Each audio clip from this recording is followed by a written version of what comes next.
Yes, good evening. Welcome naman guys sa panibagong usapan ngayong gabi, araw na Monday. Ngayon ay sana naman kahit medyo masama ang panahon, merong mga pagulan ay sana naman ay naging maayos pa rin ang lahat. Sana naman ay naging maayos pa rin ang takbo ng bawat pamilya. Kung meron mga problema ay sana naman ay maayos at kayang-kaya lang tilusutan ang lahat ng mga ito.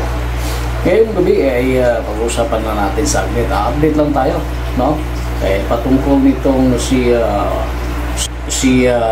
Senator Robin Padilla. Kung ating matatandaan nung nakaraang linggo ay nananawagan ng resignation kay Senator Francisco Tolentino, resignation para doon sa kanilang partido, bilang member ng PDP Laban, na kung saan ay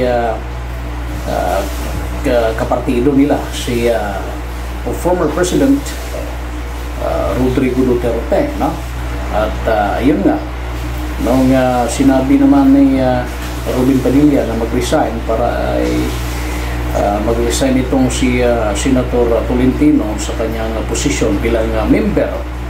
At hindi lang member, kasi ito si Senator Tolentino, Vice President for Luzon of the Partido Demokratikong Pilipino or PDP. Ayun nga, So, kung ating matatandaan na nananawagan si Robin Padilla, Senator Robin Padilla, sa kanyang resignation bilang member nito, at ang sagot naman ni Senator Tolentino noon, nung narinig niya at nalaman niya na yung panawagan ni Robin Padilla, masyado pang maaga para pag-usapan. Masyado pang maaga, maaga pa para pag-usapan ang tungkol dyan, lalong-lalo na kung pag-usapan ng tungkol sa politika. At unahin na lang muna yung pagtulong sa mga nangangailangan. At alam naman natin na nung time na yun ay lumubog sa baha ang karamihan sa ating mga kababayan dyan sa National Capital Region. So formally, kanina-kanina lang ay kinonfirm ni Senator Francisco Tolentino, ang Senate Majority Floor Leader, ang kanyang resignation bilang member and Vice President for Luzon sa Partido Demokratikong Pilipino or PDP.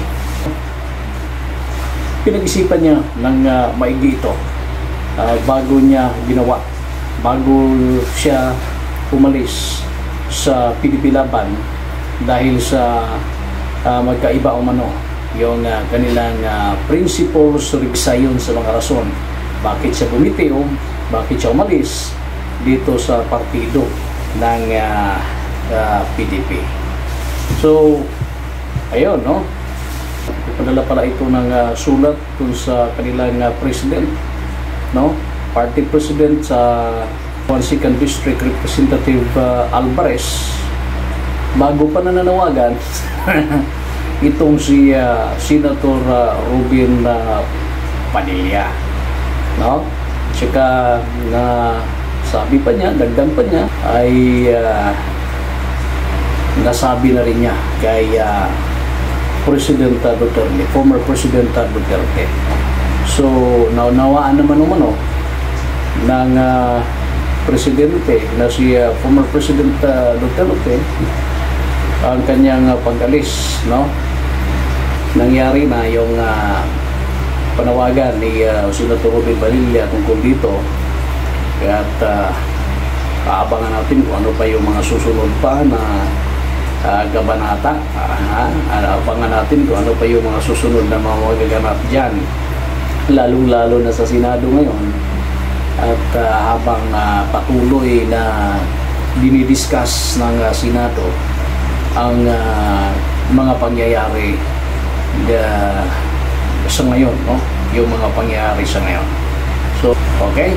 So guys, maraming salamat at sa mga di pa nakapag-subscribe, sana naman ay ma-subscribe nyo ang ating channel, ang Jim 5 TV, at huwag nyo kalimutan ay click yung ating notification bell para naman ay magiging update ito tayo sa ating susunod pa na video. Maraming salamat at mabuhay ang buong Pilipinas.